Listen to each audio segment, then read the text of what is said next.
Well, recently my husband and I did something that I can assure you was never on our bucket list.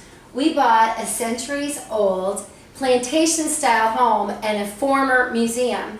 Specifically, Danny and I purchased Pope's Store Museum, an 1894 home that was once the home of Laura Pope Forrester, a self-taught print painter, sculptress, and woman of vision. I'm sure that many of you are aware of the property that I speak of.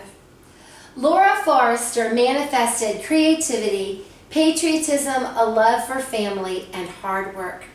During its height, there were over in this yard 200 sculptures, wall-to-wall murals, gardens of exquisite design and intention. In fact, I have here an actual postcard from the Pope Store Museum from the 1940s.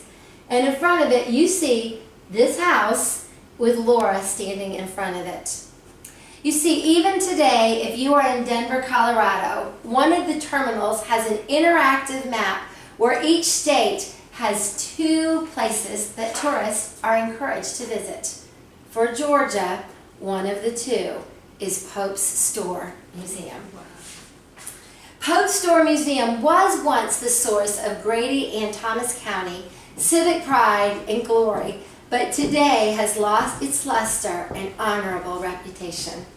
Sadly, when talking to the locals, most people talk about what once was instead of what is and can be. My family and I hope to change that. While plans are only in the infancy and there is much groundwork to be done, let alone the physical restoration of the actual home, the gardens, and the artwork, I will tell you, our vision is to restore the beauty of the historical gardens and house, as well as the remaining artwork. We know it is ambitious, but it has the potential to be a win for all parties involved. Extending this home and the heritage as the first recorded plot of land in Grady County and the nation's oldest and largest folk art museum, especially one such as this one that honors our military, can impact my family and Grady County both educationally and economically. But there is another side to this personally. We purchased this home only 6 months ago, and while my husband and I are planning on raising our family here and having it be a generational home, it is more than that. It has a tool that has inspired me to see people as the greatest source of potential for building a community. I would like to share a few nuggets of wisdom and illustrations that I have learned in the last few months. The first is behind me in the fireplace. You see, we have every intention of restoring this home to its original look as much as possible. But some things are what contractors call R&R, remove and replace. That is the case with the fireplace. When we bought the home, we found clothes and cardboard partially burned and stuffed up inside the chimney. While we can all agree that a chimney is a place to burn things, it is not the same as a burning trash barrel. The interior box, unfortunately, is ruined, and the actual bricks must come completely down. The lesson: when you use something in a way that was not intended, abuse and damage happens. The same thing is true with people. When I use people in a way that was not intended, neglect at best and abuse at worst is the natural result. For example, when I forget that my children were not intended to act like adults and are going to be children, with their immaturity and silliness, I am bound to lose my temper with them. I need to remember that damage happens when I expect someone to act in a way that was not intended. Going past the beautiful arches and the French doors, you land outside in a patio. You see, I am uncovering and restoring a 22 by 34 foot patio right outside my back door. And it is shaped like a swollen crescent moon. It was designed in a basket weave pattern of bricks with space for a centerpiece, which I'm assuming was one of the 200 statues. When in season, as it was in February, it is edged with petite bell flowers that remind me of lily of the valley blooms. All of this was unknown to me when I purchased the property in January. Amazing. Something that I will love to use with my family, my clients, and my friends was always there. It just required faith, a vision for the unexpected, and intentional effort. Yes, it required faith. Faith to dig, faith to scrape, faith to invest what my husband and I call sweat equity. But faith to see beauty underneath the dirt, weeds, and garbage that I have found there. The same thing is true for people in my environment. The lesson for me, I must have faith and effort to see the beauty that is there in people, but too often is hidden beneath the dirt that might be all that I see at that moment.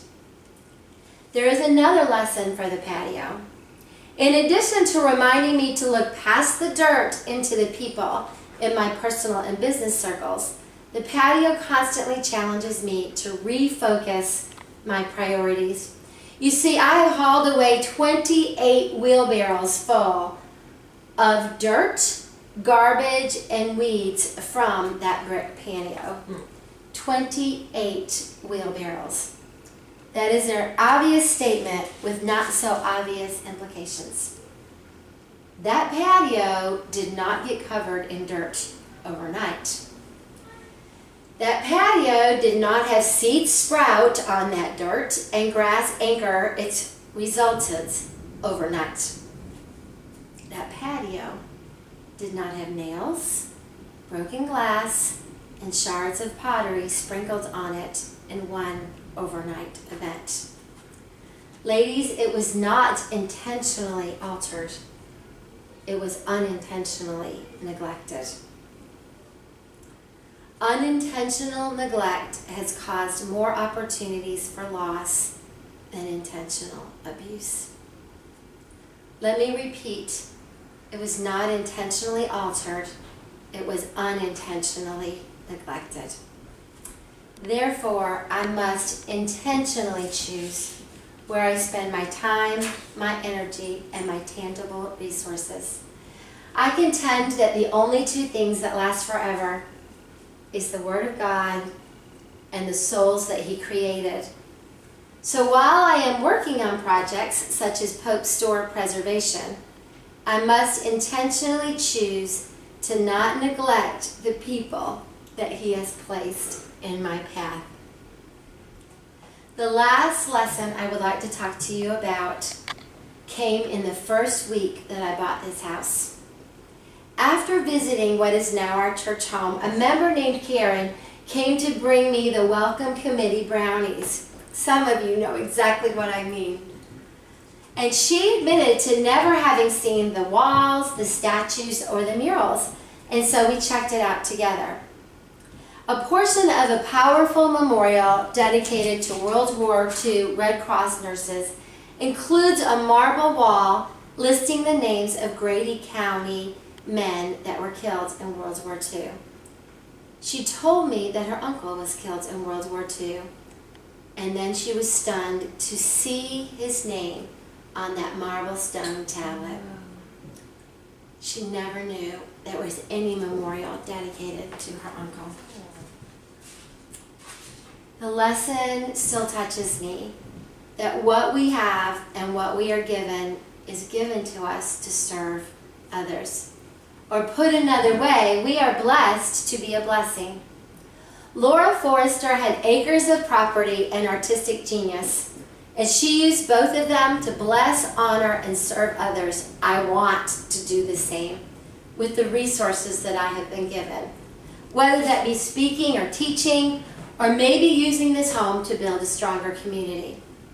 So whether we are remembering to treat the people in our lives as they were intended, instead of mistreating them, like the burning of clothes in the fireplace, or choosing to intentionally invest in people as well as see beyond the dirt and weeds of people's exterior, all the lessons come to the last one. All that we have and all that we are given is for the purpose of equipping, inspiring, and motivating others to reach out and reach up. I invite you to join me in this mission, and you too will be enriched, because Proverbs states it best: he who waters others will himself be refreshed. Thank you.